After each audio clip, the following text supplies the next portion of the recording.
Hi అండి, నమస్తే. Welcome back to this ఇస్ బే వందన యూట్యూబ్ ఛానల్. నేను మీ వందన. ఈరోజు స్పెషల్ అయితే రొయ్యల తవా ఫ్రై అండి. చాలా సింపుల్గా చేసేసుకోవచ్చు. ఇదైతే స్టార్టర్ లాగా అదిరిపోతుంది అనమాట. మీరు ఒకసారి ట్రై చేయండి. నిజంగా ఎక్కువ మందికి స్టార్టర్లు అంటే చాలా ఇష్టం ఉంటుంది. అలాంటి వాళ్ళు లేదా ఏదైనా డ్రింక్స్లో పెట్టుకోవాలి సైడ్ డిష్గా అనుకున్నప్పుడు కూడా చాలా బాగుంటుందండి. ఇది ఒకసారి ట్రై చేయండి.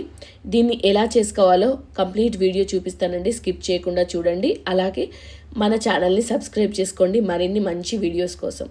ముందుగా నేను ఒక 1/2 kg వరకు ప్రాన్స్ని తీసుకున్నానండి. మాకు ఇట్లా మార్కెట్లో అవైలబుల్గా దొరుకుతాయి అన్నమాట.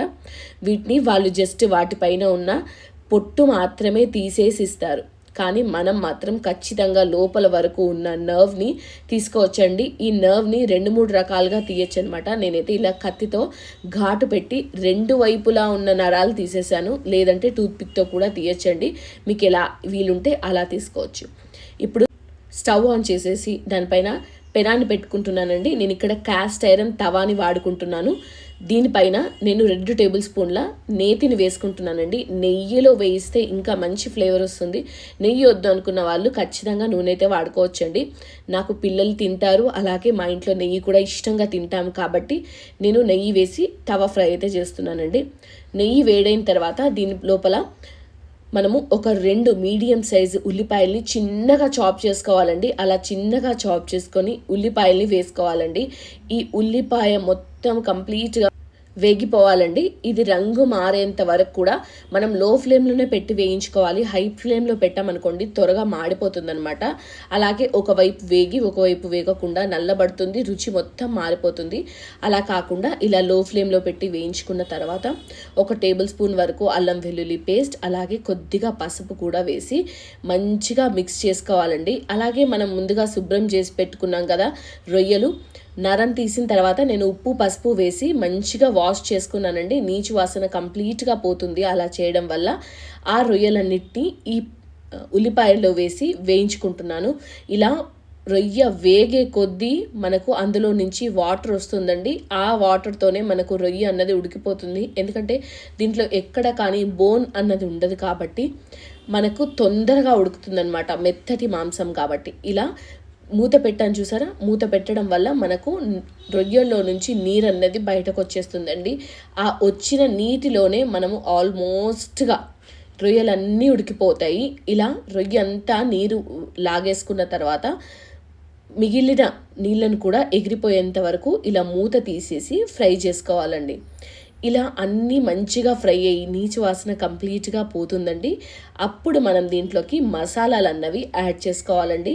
ఇక్కడ మనము తవా ఫ్రై చేస్తున్నాం కాబట్టి హీట్ ఈవెన్గా ఉంటుంది. అలాగే అడుగు కూడా లైట్గా మాడుతూ ఉంటుందండి. అందుకనే కలుపుతూ ఉంటామనుకోండి అడుగు తొందరగా మాడకుండా ఉంటుందన్నమాట. అలాగే ఇప్పుడు మనం దీంట్లో వేయవలసిన మసాలాలు చూపిస్తున్నానండి. 1.5 టేబుల్ స్పూన్ వరకు నేను కారాన్ని వేసుకుంటున్నానండి. ఇది కాశ్మీరీ రెడ్ చిల్లీ పౌడర్. మీరు కావాలనుకుంటే నార్మల్ది వాడుకోవచ్చు, అలాగే మీ కన్సిస్టెన్సీకి తగ్గట్టుగా కూడా వాడుకోవచ్చు. కొద్దిగా జీరా పౌడర్, కొద్దిగా గరం మసాలా, అలాగే 1 టేబుల్ స్పూన్ వరకు ధనియాల పొడి, సరిపడంత ఉప్పు అండి.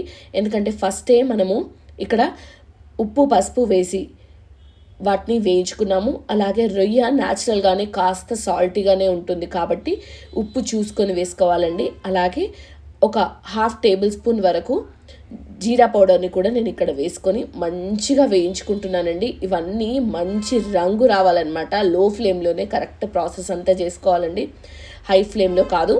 మసాలా మాడిపోతుంది, ఎందుకంటే మనం వేసిన ఆయిల్ కన్సిస్టెన్సీ చాలా తక్కువ కాబట్టి. బయట వేసే హోటల్స్ అలా చేస్తే వాళ్ళు ఆయిల్ ఎక్కువగా వేసి ఫుల్ ఫ్లేమ్ పెట్టి చేస్తుంటారు. మనం ఆయిల్ తక్కువ వేసి చేసుకుంటున్నాము. అలాగే ఒక 4-5 పచ్చిమిరపకాయ ముక్కల్ని కూడా ఇందులో వేసేసుకోవాలండి. ఈ పచ్చిమిరపకాయ తింటుంటే చాలా టేస్టీగా ఉంటుందన్నమాట. అలాగే కొద్దిగా వాటర్ని యాడ్ చేసుకుంటున్నానండి మసాలా మొత్తం ముక్కకు పట్టడానికి. అలాగే ఇక్కడ మనకు మసాలా అంతా గ్రేవీ లాగా వస్తుందన్నమాట వాటర్ వేయడం వల్ల. అలా చిన్నగా గ్రేవీ రావడం కోసం కూడా వాటర్ వేసుకున్నాం అనుకోండి మంచి టేస్ట్, గ్రేవీ టెక్స్చర్, అలాగే మసాలా కూడా ముక్కకు పట్టి భలే రుచిగా ఉంటుందన్నమాట.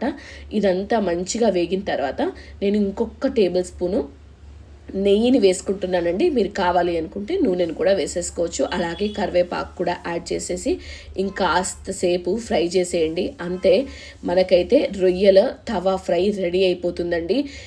కొద్దిగా పైనుంచి కొత్తిమీర వేసి గార్నిష్ చేసి అలాగే చిన్నగా నిమ్మకాయ దీనిపైన పిండేసుకున్నాం అనుకోండి, అదిరిపోయే రుచితో రొయ్యల తవా ఫ్రై అయితే రెడీ అయిపోతుందండి. నిమ్మకాయ వద్దు అనుకున్న వాళ్ళు స్కిప్ చేయొచ్చు, కానీ నిమ్మకాయ వేసి చూడండి, చట్పటా రుచితో చాలా బాగుంటుందన్నమాట. నేనైతే ఇలా నిమ్మకాయ రసాన్ని తవా పైనే వేసుకున్నాను. అంత బాగా మిక్స్ చేసేసి సర్వ్ చేసుకున్నాను. వేడివేడిగా ఇంట్లో వాళ్ళకి అందరికీ నచ్చేలాగా మంచిగా మనకైతే రొయ్యల తవా ఫ్రై రెడీ అయిపోతుందండి.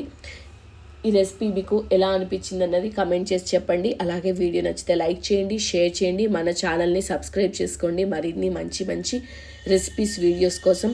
చాలామంది వీడియోస్ చూస్తున్నారు కానీ సబ్స్క్రిప్షన్ అయితే చేసుకోవట్లేదు. మన ఛానల్ నీకు నచ్చితే ఖచ్చితంగా సబ్స్క్రైబ్ చేసుకోండి. Thanks for watching. Please subscribe. అలాగే ఇది ఎలా ఉంది అన్నది కూడా కమెంట్ చేసి చెప్పండి.